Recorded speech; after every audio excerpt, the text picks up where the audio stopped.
क्या आपके साथ कभी ऐसा हुआ है, आपने सब कुछ परफेक्ट प्लान किया हो, लेकिन तभी उसी वक़्त कुछ गड़बड़ हो गया हो?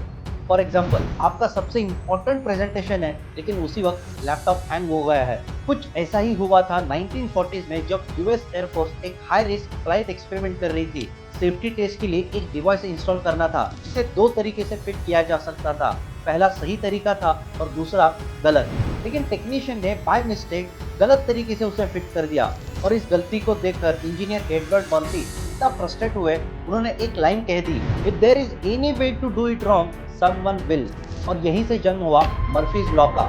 मर्फीज लॉ सिंपली कहता है, anything that can go wrong will go wrong. यानी अगर किसी काम में कुछ गड़बड़ होने की जरा सी भी संभावना है, तो वो गड़बड़ जरूर हो सकती है, खासकर तब जब आप लीस्ट एक्सपेक्ट कर रहे हो। जरा सोचिए, आपने इंटरव्यू के लिए परफेक्ट तैयारी की है, आपका रिज्यूमे रेडी है, आपके कपड़े रेडी है, लेकिन ऐ निकलते वक्त पता चला कि आपकी गाड़ी पंक्चर हो गई।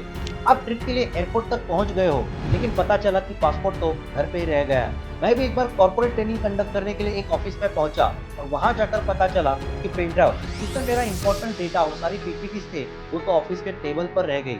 उस दिन मुझे पता चला कि सिर्फ प्लान करना काफी नहीं होता, जब तक एग्जीक्यूशन प्रूफ न हो तब तक कुछ भी गड़बड़ हो सकता है। मर्फीज लॉ कोई डराने वाला कंसेप्ट नहीं है, ये एक माइंडसेट है जो हमें ये सिखाता है कि अगर हम थोड़े से एक्स्ट्रा केयरफुल हो जाए, तो हम बहुत सारी मुश्किलें पहले ही टाल सकते हैं। स्मार्ट आदमी वो नहीं जो हर टाइम परफेक्ट प्लान करता है, बल्कि वो जो इम्परफेक्शन के लिए भी प्रिपेयर्ड रहता है।